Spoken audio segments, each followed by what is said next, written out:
হাম্বলি মাযহাব ইমাম আহমদ বিন হাম্বলের 11 গবেষণা মাযহাবে আরবার 13টা হক, এ ব্যাপারে কোনো সন্দেহ নাই। এবং হক অনেক উলামায়ে কিরামের ভিতরে এই 4টার ভিতরে ইনহিসার, বর্তমান যুগে এই 4 মাযহাবের ভিতরে হক ইনহিসার সীমাবদ্ধ। হানাফি মাযহাব ইমাম আবু হানিফা রাহমাতুল্লাহ আলাইহি কুফা সাহাবায়ে কিরামের প্রাণ কেন্দ্র ছিল। যখন ইসলামী খেলাফতের একটা রাজধানী হয়, সেখানে বিশাল সাহাবায়ে কিরামের জামাত, তাদের থেকে ইমাম আবু হানিফা সহ এক বিশাল বোর্ড এই ফিক নিয়েছে। ইমাম মালিক রাহমাতুল্লাহ আলাইহি মদিনায় রয়েছেন, সাহাবায়ে কিরামের বিশাল এক জামাত, তাদের থেকে তার এক বিশাল বোর্ড মিলে ফিক নিয়েছেন। ইমাম শাফি রাহমাতুল্লাহ আলাইহি মক্কায় রয়েছেন, মক্কায় সাহাবায়ে কিরামের বিশাল এক জামাতের থেকে ফিক নিয়েছেন। ইমাম আহমদ বিন হাম্বল রহমতুল্লাহ আলাইহি বাগদাদ এবং আশেপাশের অন্য অঞ্চল থেকে সাহাবায়ে কিরামের থেকে ফিক নিয়েছেন, তাবেঈনদের থেকে ফিক নিয়েছেন, তবে তাবেঈনদের থেকে ফিক নিয়েছেন। তারা নিয়েছেন, নেওয়ার পরে আবার গবেষণা হয়েছে, তারা নিয়েছেন, আবার গবেষণা হয়েছে, আবার গবেষণা হয়েছে।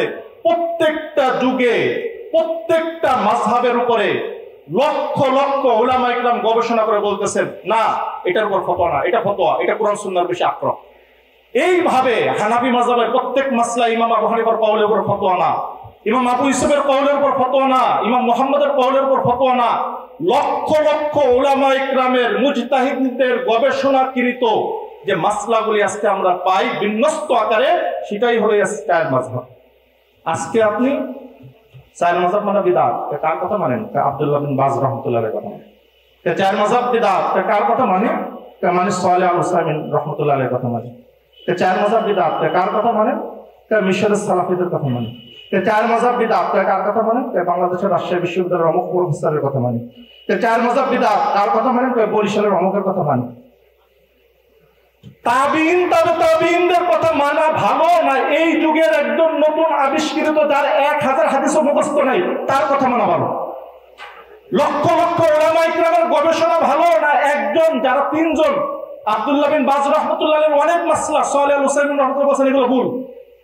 সালেহ আল উসাইমিনের বহু মাসলা আব্দুল্লাহ বিন বাজ রাহমাতুল্লাহ আলাইহি বলেন ভুল। নাসিরউদ্দিন আলবানী রাহমাতুল্লাহ আলাইহির হাজারের উপর মাসলা উনারা 2 জন মিলে একসাথে বলেছেন ওগুলো ভুল।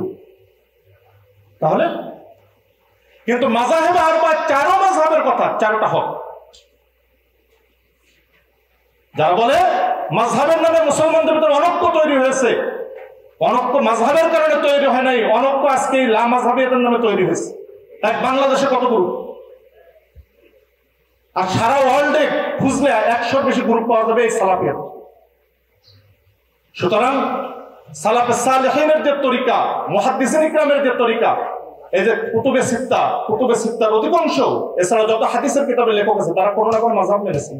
তাহলে মাযহাবকে কি করে বিদআত বলেন? কাদের হাদিস পড়ে, কাদের লেখা হাদিস পড়ে আজকে আপনি মাযহাবকে বিদআত বলেন? আপনার ওই হাদিসের লেখক তো মাযহাব মেনেছেন।